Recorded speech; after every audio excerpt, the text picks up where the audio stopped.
A Vida em Foco traz hoje no quadro de entrevista um assunto que desperta curiosidade em todos. Porém, nem sempre temos as elucidações necessárias para a compreensão desse tema. Vamos falar hoje sobre possessão. Veja agora o que o Espiritismo tem a dizer sobre este assunto.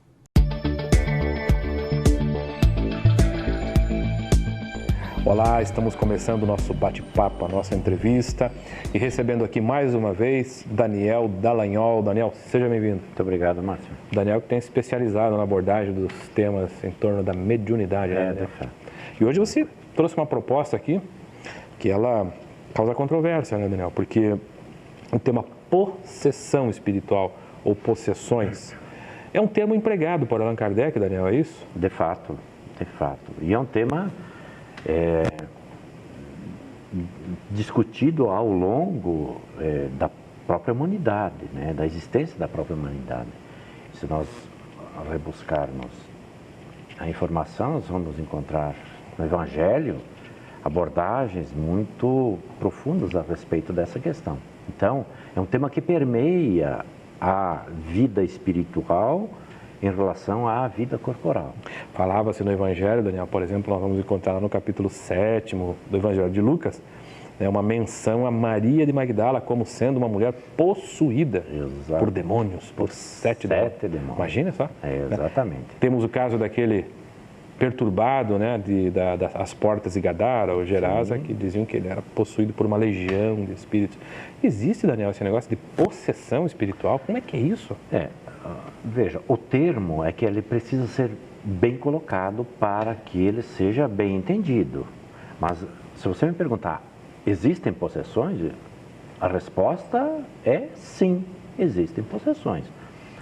O que precisa ser entendido, como se dá esse mecanismo da chamada possessão. Né? Porque, na verdade, não se constitui na posse. Né? E o corpo tem um dono ali, né? Perfeitamente. Então, é essa dinâmica que nós precisamos entender e que a doutrina espírita vem esclarecer, vem lançar luzes acerca dessa questão, de como se dá o processo chamado possessão. A gente vê aí na televisão, né, sem querer fazer crítica, né, aos movimentos religiosos, às instituições, mas o tratamento desse fenômeno, né, como se o espírito tomasse conta do corpo e o indivíduo não estivesse ali presente. Perfeito. Como é que isso se dá na prática? É assim? Não, não é assim. Não há coabitação de dois espíritos ou de um outro espírito cujo corpo ele passe a habitar pelo fato de estar dominando o espírito que originalmente é o dono do corpo. Sim, então, não há... O dono do corpo está ali, ele perfeitamente. O corpo é dele. O corpo é dele. E o espírito que tem a chamada possessão, ou seja, essa capacidade de influenciar e às vezes até de dominar a própria vontade da criatura, do encarnado, no caso, ele não coabita o corpo físico, né?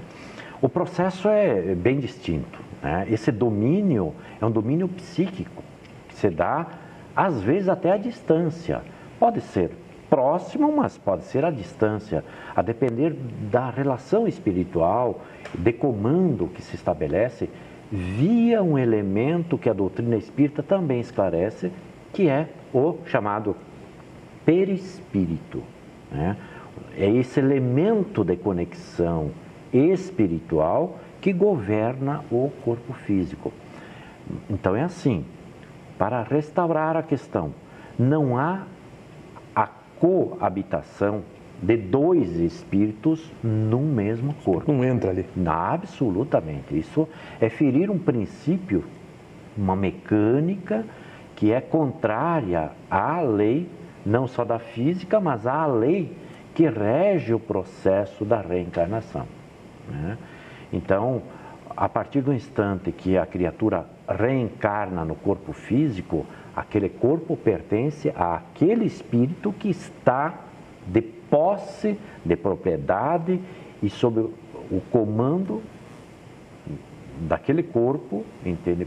Sempre pelo espírito que nele reencarnou. Não há substituição e não há coabitação de um outro espírito. Entendi, Daniel. Assim, já que você falou em domínio, isso remete ao tema da obsessão, De né? fato. Do qual você já tratou em outras oportunidades. Possessão é a mesma coisa que obsessão? Sim, é a mesma coisa. Então, por isso que chamamos a atenção para os termos que nós usamos, né? Se nós dissermos que a criatura está sob um processo obsessivo, é muito mais próprio, porque não dá a ideia de posse, de coabitação, como falamos há pouco. E o fenômeno obsessivo, o codificador Allan Kardec, ele vai definir como uma ação persistente de um mau espírito sobre um indivíduo, né? Então, é um outro espírito que tem a capacidade de agir através do seu psiquismo, determinando certos controles, digamos assim, no campo das ações, no campo dos procedimentos de uma outra criatura. Influencia mesmo. Mas isso, Daniel, não se dá só do morto para o vivo, por assim dizer, do desencarnado para o encarnado. A gente vê aí processos, né, onde pessoas influenciam outras a ponto de subjugá-las, a ponto de hipnotizá-las praticamente e levá-las a cometerem crimes. Perfeito. É isso, né? Exatamente. É psíquico o fenômeno. Todo ele é psíquico, né? É lógico que tem um mecanismo, como dissemos há pouco, através do chamado perispírito, né? Que é esse elemento que liga o espírito Essa à interface, matéria. né? Exatamente.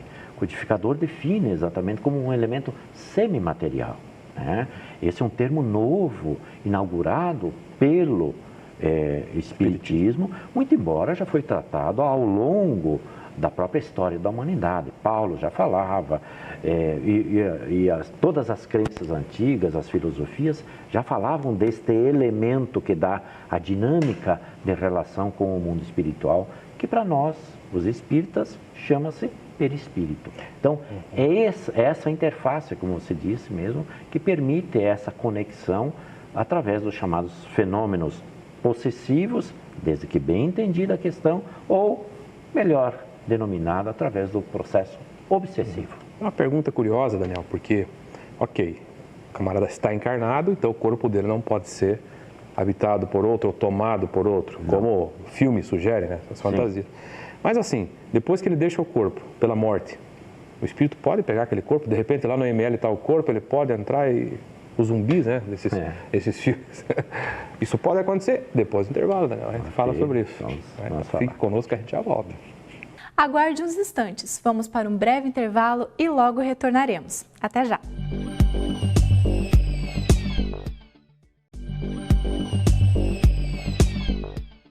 Voltamos com a segunda parte da entrevista de hoje. A Vida em Foco traz o tema possessão. Vamos conferir? Estamos de volta conversando com Daniel Dallagnol a respeito do tema possessão. E Daniel, eu vou falar de uma experiência, né, que eu tinha Antonina. Então meu avô costumava ir em todos os velórios possíveis, né? De modo que ele desencarnou com 96 anos, então foi muito velório. Eu ia junto. Eu, desde criança, ficava me perguntando, né? Está lá um corpo, né? E desencarnou há uma semana um outro camarada, às vezes com um corpinho mais judiado, né, mais castigado, né, me permita corrigir, e eu ficava ali me perguntando, criança, né, por que aquele que desencarnou semana passada não pode pegar esse corpo novo para ele e sair andando por aí? É possível isso, Daniel? É claro que não. O que impede? Que lei que impede isso? Exatamente pelo fato, e a doutrina espírita nos parece que lança luzes definitivas sobre esse assunto, na medida em que ela declara como isso acontece, o processo reencarnatório acontece.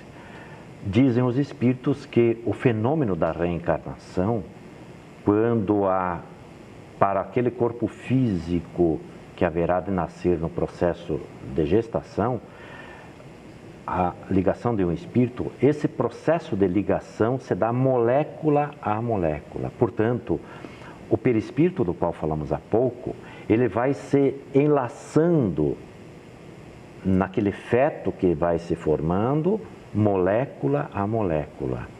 Portanto, só pode haver a ligação de um espírito neste processo. Uma vez que foi desfeita pela morte os liames que prendiam o espírito àquele corpo, Não é possível que um espírito volte a se ligar no corpo do qual já saiu um outro espírito. Observemos os termos do Evangelho. Toda vez que alguém se dirigiu a Jesus para, eventualmente, fazer aqueles fenômenos de ressuscitação, digamos assim, ele sempre disse: Lázaro vive, a filha de Jairo vive, em momento algum morreu. Então, a partir do instante que o espírito se desliga definitivamente do corpo, nem o espírito que habitou aquele corpo tem a capacidade de retornar a ele, seus laços foram rompidos integralmente. Ou outro que tem a pretensão de tomar aquele corpo para si. Por quê? Porque o fenômeno, ele já se cumpriu. Já não há mais solução de continuidade. Então, efetivamente, a partir do instante da morte do corpo físico, não há possibilidade nem de retorno do espírito que era o dono legítimo do corpo, ou de um outro que possa querer habitar aquele corpo, porque não há mais a possibilidade de ligação perispirítica com aquele corpo. Esgotou-se a vitalidade também, esgotou-se. Né? Lógico, há todo um fenômeno complexo, né, da vida orgânica que vai dinamizando a própria relação espírito reencarnante e o corpo em formação. Mas uma vez desfeita essa ligação, ela não pode mais ser restaurada, restabelecida. Você acabou com a história do zumbi, então, né? É verdade. Mas agora, Daniel, observando como o assunto, né, tem tomado conta de muitos movimentos religiosos, algumas vezes, de forma agressiva, violenta, até com escárnio, né? Então, concluído, né, que a possessão não é a tomada de posse do corpo, mas sim uma influência psíquica, um domínio, né, que um espírito exerce sobre o outro, em casos em que essa possessão ela traz um prejuízo, né, para o indivíduo, uma alienação, a gente vê, né, é sofrido. Sim. Isso a gente vê, é chocante, é doloroso. Como é que o Espiritismo propõe o tratamento? É daquele jeito que as pessoas fazem? Toca o espírito para lá, joga a pessoa na parede, no chão? Como é que a terapêutica espírita trata disso? A terapêutica espírita, ela propõe a reforma ou do espírito que obseda, né, o chamado espírito que está sob o efeito da chamada possessão, ou do obsediado, aquele que sofre este processo. Ou do ativo ou do passivo, né? Porque a raiz dessa questão é sempre uma questão de ordem moral, né? Então, veja, não são os movimentos, não são os sinais... Chilique, os tribucha e canta e joga fumaça, sim, né? Exatamente, mas é a ascendência moral é que vai fazer com que haja exatamente esse desacoplamento psíquico de um ou de outro. Às vezes, Márcio, é muito mais fácil auxiliar o espírito que está submetendo o outro encarnado, né, a esse processo obsessivo, porque ele, às vezes, ele se impressiona muito mais facilmente do que o próprio encarnado. Então, basicamente, é a ação moral que vai fazer com que haja essa desconexão, né, para que o processo se interrompa. E isso é fundamental. E a gente vê também, né, Daniel, você já falou sobre isso em outras oportunidades, as instituições espíritas estão equipadas. Sim. Parece que há um método onde o convencimento do agente ativo, do espírito que está efetivamente exercendo sobre outra influência, se ela for negativa, né? Então ela é muito mais dolorosa, mas existem pessoas que são habilitadas, treinadas para convencer, é isso? De fato. O espírito a abandonar aquele recurso. Nas chamadas sessões mediúnicas, e algumas delas com uma certa qualificação especial, são chamadas reuniões desobsessivas, é muito comum a atração psíquica dessas criaturas e através de um processo natural de envolvimento espiritual e dos próprios médiuns, estabelecer uma terapêutica para o espírito que exerce esse fenômeno obsessivo sobre o indivíduo. E também o encarnado que passa por esse processo, porque é dolorido, como disse você, né? Ele também deve procurar a reforma moral. E tem outras terapêuticas de suporte, digamos assim, que a doutrina espírita, que as casas espíritas também ofertam.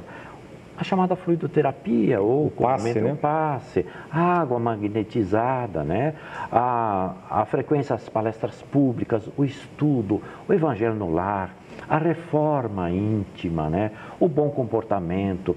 Todas essas questões dizem respeito à modificação de um status que poderia ser o elemento que atraísse um espírito que, às vezes, com desejo de vingança, poderia ver naquela criatura em face do seu comportamento. Ou seja, sempre de forma cristã, tanto para quem é eventualmente o prejudicado, quanto aquele que prejudica na sua ilusão. Perfeitamente, por isso. Sem expulsar, sem exorcismo, sem loucurada. Por isso que essas fórmulas sacramentais, digamos assim, né, ou às vezes até atos físicos de violência, porque a criatura não está ali, quem está é o espírito que está sendo submetido, subjugado, né? Possuído, fascinado, enfim. Então, qualquer ato físico em relação à criatura é uma ofensa dupla, digamos assim. Então, não é nenhum ato sacramental, e sim é a força moral de quem pode submeter a outra criatura, né? Jesus exercia essa força, esse domínio moral, por isso que ele tinha a capacidade de, aspas, expulsar as criaturas, ou seja, desfazer aquela ligação que foi feita por conta de um desejo de vingança, de justiça, enfim, daquilo que moveu a criatura no sentido de submeter a outra. Bem, Daniel, no final das contas, sempre a educação moral, né? Sem dúvida nenhuma. Agradeço você. Nosso tempo se foi, Daniel, para abordar esse tema, que é um tema complexo mesmo. Muito obrigado mais uma vez a você que nos acompanhou. Permaneça conosco que o programa continua.